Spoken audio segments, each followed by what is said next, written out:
Salah satu film lokal yang lagi jadi bahan omongan banget belakangan ini adalah Kodrat. Masih inget banget sebelum filmnya tayang, banyak komentar-komentar pesimis terhadap film ini. Dan bahkan tidak jarang saya menemukan komentar yang menyebut film ini plagiatnya Konstantin. Benarkah? Akhirnya saya berkesempatan nonton dan ini dia reviewnya.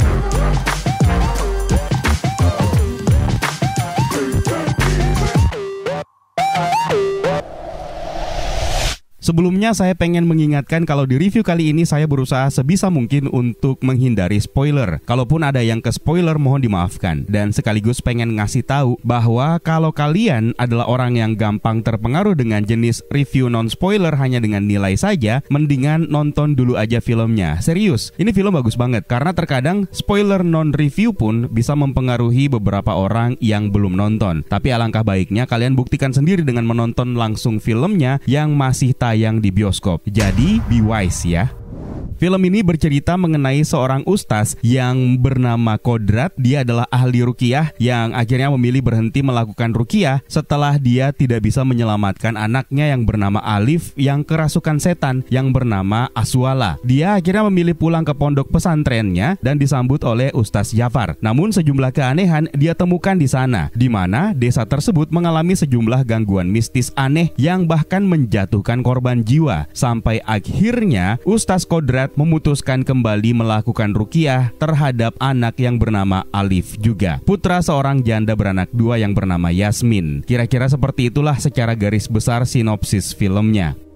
Film ini disutradarai oleh Charles Ghazali, dibintangi oleh Vino G. Bastian sebagai Ustaz Kodrat, Marsha Timothy sebagai Yasmin, dan Randy Pangalila sebagai Ustaz Jafar. Diproduksi Rapi Films berdurasi 102 menit, durasi yang terbilang singkat tersebut sangat berhasil merangkum premis cerita yang menarik dari sejumlah sisi, meski tetap memiliki beberapa kelemahan dari sudut pandang saya sebagai penonton. Pertama-tama saya pengen ngasih apresiasi yang setinggi-tingginya buat sutradara Charles Ghazali. Salut atas kerja kerasnya, di mana tim produksi film ini juga ikut merasakan kesulitan dengan kendala proses syuting yang dialami di kala pandemi. Rupanya kendala tersebut di behind the scene tidak menjadikan film ini malah menjadi jelek. Justru sebaliknya, sejumlah aspek berhasil dimaksimalkan. Charles Ghazali memang paham betul mau diapain setiap scene dalam film ini. Mulai dari kamera works-nya dan sinematografinya. Ada banyak banget adegan-adegan keren dan epic dan tidak biasa kita lihat di film-film lain yang akhirnya tersaji dalam film ini. Berkat eksekusi sekelas Hollywood. Contohnya pemilihan angle kamera di beberapa adegan yang dilakukan bukan hanya tepat guna, tapi juga memang menarik. Sebuah aspek yang membuat saya puas banget sama film ini, di mana kameramen dijadikan sebagai sudut pandang karakter utama yang secara otomatis menjadikan kita merasakan apa yang dialami dan dilihat dengan begitu mengerikan oleh karakter utama di dalamnya. Contohnya adalah ketika Kodrat meruqyah. Film ini menjadikan kamera sebagai perspektif kita yang mana itu sebenarnya adalah perspektifnya Ustaz Kodrat. Sinematografinya juga menarik. Banyak teror yang berhasil terdeliver ke penonton berkat aspek sinematografi ini. Jumpscare memang menjadi jualan film horor ya, tapi dalam film ini pola jumpscare-nya sangat bisa terbaca namun tidak membosankan. Saya bahkan suka ketika adegan gelap-gelapan di dalam gudang di mana sumber pencahayaan hanya berasal dari lampu petromak dan korek api. Itu meneror penonton banget. Sama halnya dengan sinematografi di pertarungan akhir yang sering digunakan belakangan ini, tapi disajikan dengan pas dan tepat. Charles Ghazali juga konsisten memanfaatkan adegan gelap-gelapan untuk menciptakan suasana yang mencekam. Sound efeknya juga digarap secara maksimal. Penggunaan efek pada suara setannya juga menimbulkan teror tanpa menghilangkan layer suara karakter aslinya yang dirasuki. Untuk scoring musik pertarungannya juga jauh lebih baik, memaksimalkan tensi adegan daripada beberapa judul film yang notabene memang murni bergenre action di Indonesia. Untuk urusan acting, rasanya keterlaluan kalau dari sejumlah eksekusi di beberapa judul film dari berbagai genre, Vino G. Bastian tidak mendapatkan penghargaan. Itu keterlaluan banget. Hampir semua karakter yang dia mainkan sangat total. Tapi di antara semuanya, saya paling suka dengan sosok Vino G. Bastian menjadi Ustaz Kodrat di sini. Menariknya ciri khas Ustaz yang biasanya melekat dengan wardrobe dan kostum template dikesampingkan di film ini. Mungkin untuk menghindari kesan dan anggapan bahwa ini adalah film religi ya.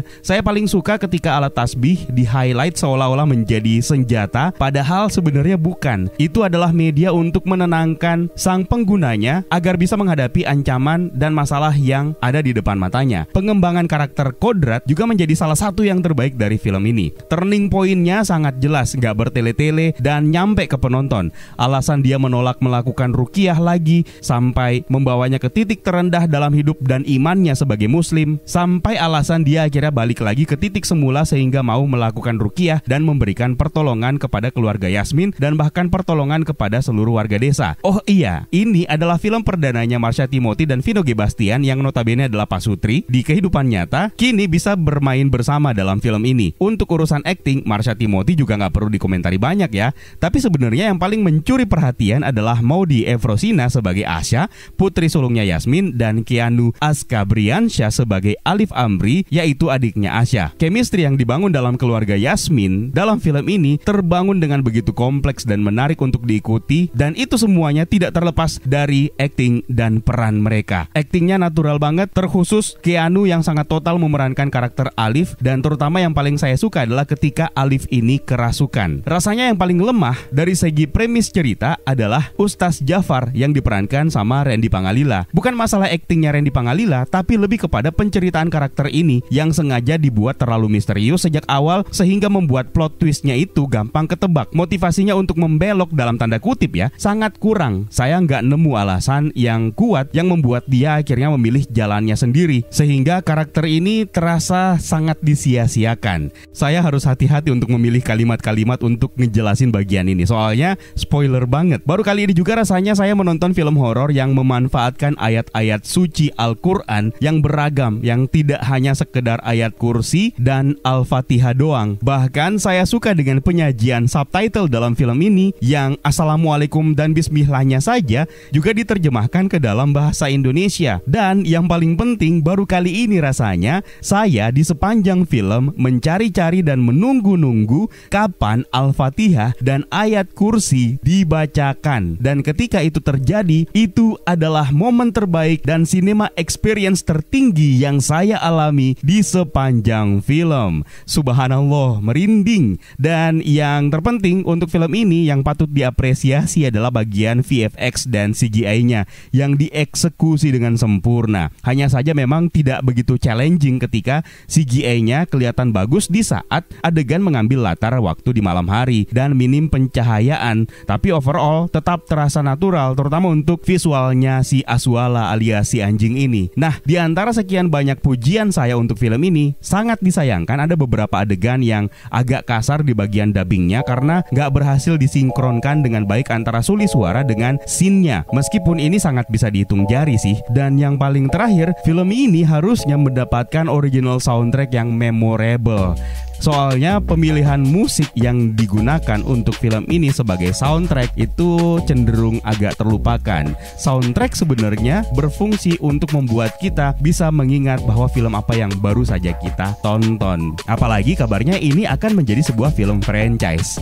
Masih ada sejumlah plot hole juga yang bisa kita temukan, tapi rasanya memang sengaja dibuat seperti itu untuk sequelnya nanti, karena Kodrat will return. Untuk skor 8/10 menjadi Kodrat sebagai salah satu film horor terbaik yang saya tonton di tahun ini. Adegan action dan koreografi ketika meruqyah menjadi bumbu pelengkap dan penyempurna yang membuat saya pengen segera menonton film keduanya. Elemen Konstantin dan Exorcist menjadi inspirasi yang sangat kental, disajikan dengan dieksekusi sangat apik dan gak malu-maluin. Wajar kalau akhirnya banyak yang beranggapan Kodrat ini adalah Konstantinnya Indonesia. Dan mudah-mudahan Kodrat bisa menjadi salah satu franchise yang akan terus dibicarakan dalam jangka waktu yang lama. Pokoknya jangan pernah percaya dengan apa yang saya rasakan dan apa yang saya nilai dalam video ini sebelum kalian nonton sendiri filmnya langsung di bioskop yang sekarang masih tayang. Buat kalian yang sudah menonton, kalian juga bisa memberikan penilaian kalian tersendiri. Silahkan tuliskan di kolom komentar di bawah. So, terima kasih buat kalian yang sudah menonton, dan juga terima kasih buat kalian yang sudah bersedia bergabung di membership community. Juga terima kasih buat kalian yang sudah memberikan super thanks-nya untuk video ini. It's time for me to sign out. My name is Eka. Stay safe and until next time.